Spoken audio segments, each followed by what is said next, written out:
Hello people, welcome to our YouTube channel Bengaluru పిల్ల. ఈరోజు అయితే ఇక్కడ నేను డాబా స్టైల్లో అండ్ పంజాబీ స్టైల్లో మాత్రం బెండి కర్రీ అయితే చేస్తున్నానండి. ఇది కంప్లీట్ కర్రీ కాదు, అలా అని కూడా ఫ్రై అయితే కాదండి. లైట్ సెమీ గ్రేవీ, టేస్ట్ మాత్రం అద్భుతంగా ఉంటుంది. నేనైతే ఇక్కడ 1/2 కేజీ బెండకాయలతో కర్రీ చేశాను. నిజం చెప్పాలి అంటే నేను కర్రీ చేసినప్పుడు మాత్రమే టేస్ట్ అయితే చేశానండి.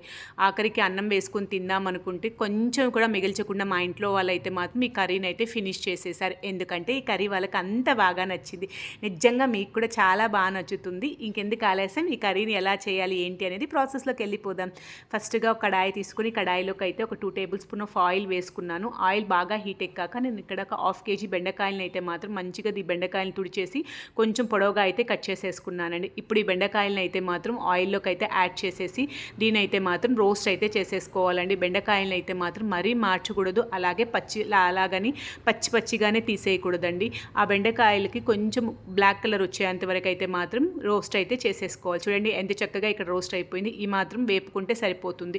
ఇప్పుడు ఈ బెండకాయలను అయితే మాత్రం ఫస్ట్గా ఒక సైడ్గా అయితే మాత్రం ప్లేట్లోకి అయితే తీసేసుకుంటున్నానండి. తర్వాత సేమ్ కడాయిలోకి అయితే మాత్రం ఇక్కడ ఒక 5 to 6 table spoon of oil అయితే వేసాను. ఈ కర్రీకి అయితే మాత్రం ఆయిల్ అనేది ఎక్కువగానే పడుతుందండి. ఎందుకంటే ఈ కర్రీలోకి అస్సలు ఒక చుక్క కూడా వాటర్ వేయము, కంప్లీట్గా ఆయిల్తోనే చేస్తాం కాబట్టి ఆయిల్లోనే కర్రీ అయితే అవుతుంది. నిజం చెప్పాలంటే బెండకాయల ఆయిల్ కర్రీ అని కూడా అనొచ్చు, అందుకే అంత ఎక్కువ ఆయిల్ పడుతుంది దీనికి. ఈ ఆయిల్ బాగా హీట్ ఎక్కాక దీంట్లోకి అయితే మాత్రం ఫస్ట్గా జీలకర్ర అలాగే పోపు దినుసులు అయితే వేసేసుకున్నాం. ఇవి బాగా చిట్లిచ్చిన తర్వాత దీంట్లోకి ఒక పెద్ద సైజ్ ఆనియన్ తీసుకుని సన్నగా చాప్ చేసి అయితే వేసేసుకున్నానండి. ఈ ఆనియన్ అయితే లైట్ గోల్డెన్ బ్రౌన్ వస్తే సరిపోతుంది. దీంట్లోకి అయితే మాత్రం కొంచెం కరివేపాకు అయితే యాడ్ చేసేసాను. తర్వాత మాత్రం దీంట్లోకి ఒక టేబుల్ స్పూన్ ఆఫ్ అల్లం వెల్లుల్లి పేస్ట్ అయితే వేసేసానండి. ఈ అల్లం వెల్లుల్లి పేస్ట్ అయితే మాత్రం పచ్చి వాసన పోయేంత వరకు అయితే ఈ పేస్ట్ని అయితే మాత్రం మంచిగా రోస్ట్ అయితే చేసేసుకోండి. తర్వాత దీంట్లోకి 2 table spoon of karam, 1 tablespoon of dhania powder, అలాగే 1 tablespoon of garam masala, కొంచెం పసుపు అయితే వేసేసుకొని ఈ మసాలాస్ అన్నీ పచ్చి వాసన పోయేంత వరకు కంప్లీట్గా ఆయిల్లోనే మగ్గనివ్వాలండి. అస్సలు దీంట్లో అయితే ఈ మసాలాస్ని అస్సలు మాడకొట్టకూడదు. లో ఫ్లేమ్లో మంచిగా మూత పెట్టుకొని ఒక 3 మినిట్స్ ఈ మసాలాస్ అన్నీ ఆయిల్లోనే అయితే వేపించేసుకోండి. తర్వాత దీంట్లోకి అయితే మాత్రం ఇక్కడ నేను 2 టమోటోస్ అయితే తీసుకుని దీన్ని అయితే మాత్రం టమోటోస్ని అయితే పేస్ట్ అయితే చేసేసుకున్నాను. ఇప్పుడు ఈ టమోటో పేస్ట్ని అయితే మాత్రం ప్యూరీని అయితే దీంట్లోకి అయితే యాడ్ చేసేస్తున్నానండి.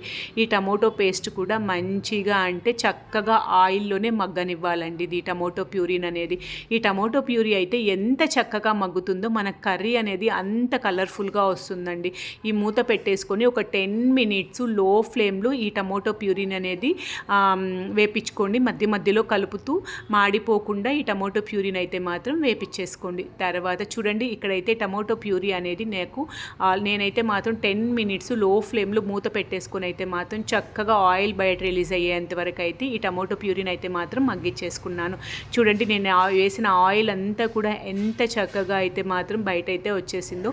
సో ఇప్పుడైతే మాత్రం దీంట్లోకి నేను ముందుగా రోస్ట్ చేసి ముందుగా వేపించుకున్న బెండకాయలను అయితే మాత్రం దీంట్లోకి అయితే మాత్రం యాడ్ చేసేస్తున్నానండి. ఇప్పుడు బెండకాయలు యాడ్ చేసేసాక దీన్నైతే మిక్స్ చేసేసుకొని ఈ బెండకాయలను అయితే మాత్రము ఈ కర్రీ మొత్తం ఒక 10 మినిట్స్ మూత పెట్టేసుకొని ఈ బెండకాయని మొత్తము ఆ మసాలాస్లోకి అయితే మాత్రం మగ్గించుకోవాలి.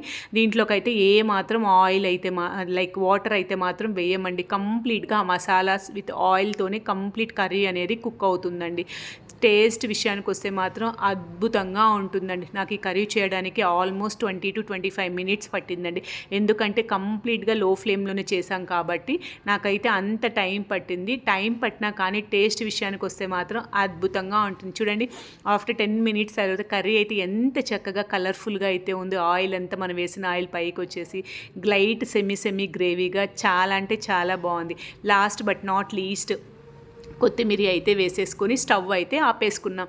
ఇప్పుడు ఈ కర్రీని వేడి అన్నంలోకి తింటుంటే చాలా అంటే చాలా బాగుంటుందండి. సో మీ అందరికీ వీడియో నచ్చిందా? నచ్చితే ఈ వీడియో కోసం ఒక లైక్ ఇవ్వండి.